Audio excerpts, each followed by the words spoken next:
माननीय अध्यक्ष महोदय, या सभागृहाला माझी एक विशेष विनंती आहे। सन 2026 चे विधानसभा विधेयक क्रमांक 30 भारतीय न्याय संहिता महाराष्ट्र सुधारणा विधेयक 2026 मांडण्यास मला सभागृहाची अनुमती मिळावी। आपल्या सगळ्यांना कल्पना आहे की आपल्या सभागृहाने एकमताने शक्ती कायदा मंजूर केला होता आणि हा कायदा आपण मंजूर करून केंद्र सरकारला पाठवला होता।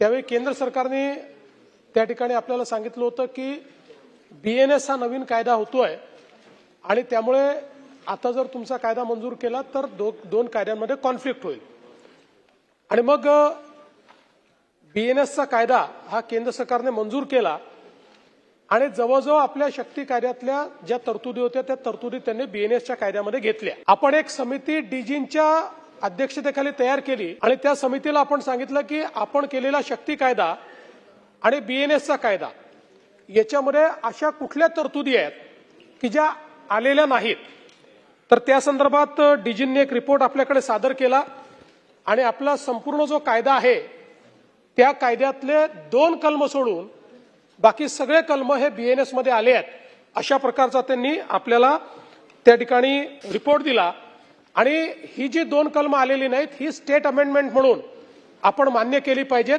अशा प्रकारे त्यांनी सांगितलं।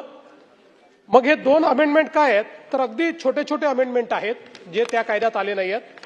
पहिलं अमेंडमेंट असं आहे की आपण आतापर्यंत बलात्कार किंवा तत्सम जे काही गुन्हे आहेत या गुन्ह्यांमध्ये जी पीडिता आहे तिचं नाव डिस्क्लोज करत नाही असं आपल्या कायद्यामध्ये आहे। शक्ती कायद्यामध्ये त्याच्यासोबत आपण टाकलं होतं की ऍसिड विक्टिमचंही नाव हे पब्लिश होऊ नये, तर आता आपण या अमेंडमेंटद्वारे ते काही बीएनएस मध्ये आलं नाही तर या अमेंडमेंटद्वारे आपण एवढीच अमेंडमेंट करतोय की ऍसिड पीडितेचं नाव देखील त्या याच्यात येऊ नये।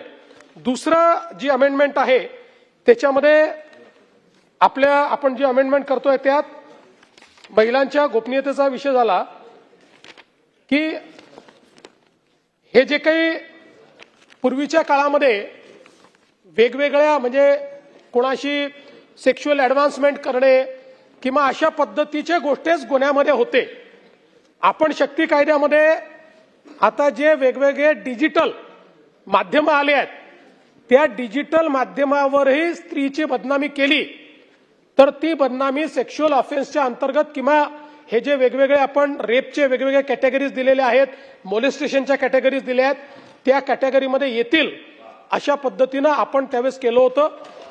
आता तेच अमेंडमेंट आपण यामध्ये करतोय ज्याच्यामध्ये आपण असं म्हटलंय की दूरध्वनी, ईमेल, सामाजिक माध्यम मंच किंवा इतर कोणत्याही इलेक्ट्रॉनिक किंवा डिजिटल संवाद माध्यमाद्वारे अश्लील किंवा कामुक स्वरूपातील आक्षेपार्ह संवाद करणे, स्त्रीच्या शरीराच्या कोणत्याही भागाचे वास्तविक किंवा बनावट चित्रण, तसेच स्त्रीचा कोणत्याही लैंगिक कृत्यात सहभाग दर्शवणारा कोणताही ध्वनी किंवा दृश्य चित्रफित, ऑडिओ किंवा व्हिडिओ इलेक्ट्रॉनिक किंवा इतर कोणत्याही माध्यमातून अपलोड करण्याची किंवा प्रसारित करण्याची धमकी देणे हाही गुन्हा असेल त्याच संज्ञेतला, म्हणजे त्याचं गांभीर्य आपण हे वाढवलेलं आहे।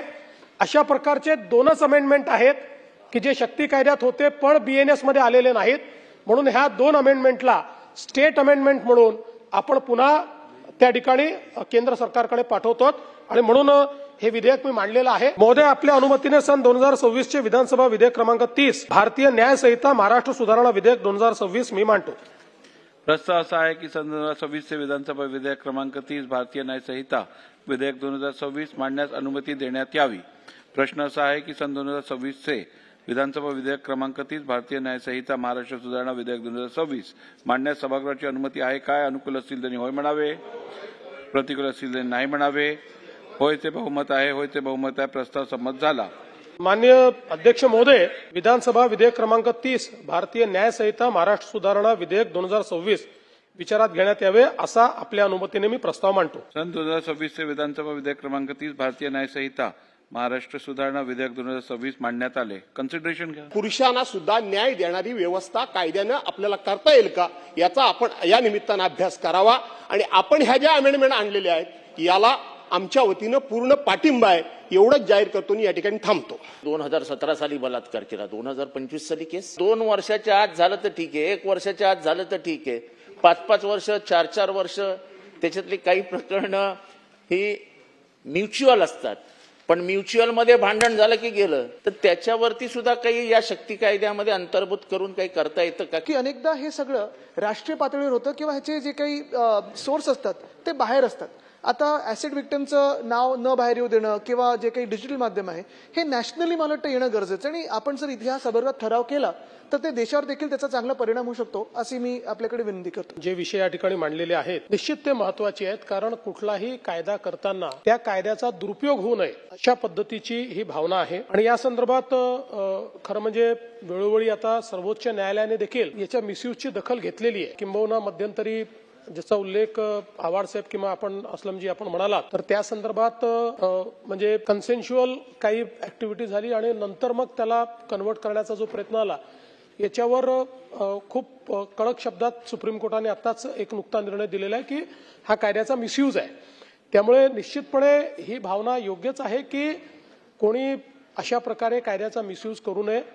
तर त्याही दृष्टीने मी आपल्याला आश्वस्त करतो की निश्चित याचा एक अभ्यास करण्यात येईल की बाबा मिसयूजचा म्हणजे अशा प्रकारचे जे काही कायदे आहेत या कायद्यांचा कुठे दुरुपयोग केला जातोय का, आणि दुरुपयोग केला जात असेल तर जसं आदित्यजी म्हणाले तसं त्याला जेंडर न्यूट्रल करण्याच्या दृष्टीनं किंवा त्याच्यामध्ये एक इक्विटी आणण्याच्या दृष्टीनं आपल्याला काय करता येईल हा निश्चितपणे आपण विचार करू. कारण कुठलाही कायदा करत असताना कायद्याचं मिसयूज होणं हे कायद्याला कधीच अपेक्षित नाही आहे किंवा त्या कायद्याचं वेपनायझेशन करणं म्हणजे त्याला एक वेपन म्हणून वापर करणं हे कुठेही अपेक्षित नाही आहे.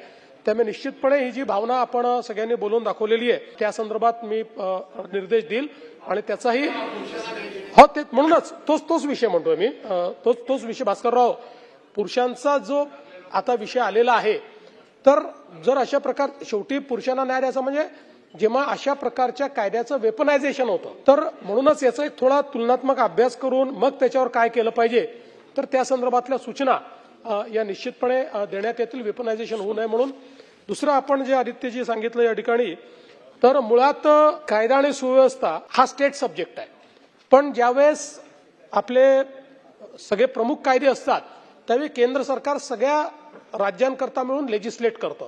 तशा पद्धतीनं आपला बीएनएस किंवा जुना आयपीसी, सीआरपीसी, बीएनएसएस हे जे कायदे आहेत हे सगळ्या देशाकरता. पण प्रत्येक राज्याला हा अधिकार आहे की मूळ कायद्याशी इनकन्सिस्टंट नसेल अशा प्रकारची राज्य अमेंडमेंट ही राज्य करू शकतो. तर आपण यापूर्वीही आयपीसीला अनेक अमेंडमेंट केल्या. आता आपण मकोकाचा कायदा केला आहे. मकोकाचा कायदा ही स्टेट अमेंडमेंट आहे टू आयपीसी. त्यामुळे अशा प्रकारे आयपीसी, सीआरपीसीचे जे कायदे आहे किंवा शक्ती कायदाही जो आपण केला होता हा शक्ती कायदा 3 कायद्यांना आपण अमेंडमेंट केली होती. सीआरपीसी, आयपीसी आणि पॉक्सो या 3 कायद्याची ती अमेंडमेंट होती. आणि म्हणून या संदर्भात आता हा आणत असताना फॉर्च्युनेटली जे काही आपण जवळपास या ठिकाणी 9 तरतुदी आहेत की ज्या तरतुदी म्हणजे आपल्या शक्ती कायद्यातल्या या आता बीएनएस मध्ये रिफ्लेक्ट झाल्यामुळे स्टेट अमेंडमेंटची आवश्यकता नाही. बीएनएसचा तो पार्ट आहे. ज्या 2 आता आपण अमेंडमेंट करतोय या 2च शक्ती कायद्यातल्या अशा तरतुदी आहेत की ज्या बीएनएस मध्ये आलेल्या नाहीत. आणि म्हणून हो नाही म्हणूनच तर आपण त्या दृष्टीने ह्या अमेंडमेंट तर करतोय आणि आपण त्या संदर्भात एक केंद्राला पत्र देखील लिहू की आम्ही या अमेंडमेंट करतोय. केंद्राला वाटलं तर केंद्राने इतर राज्यांकरता देखील या अमेंडमेंट या ठिकाणी कराव्यात. आणि मी सभागृहाला विनंती करतो की सभागृहाने हे जे विधेयक आहे याला मान्यता द्यावी.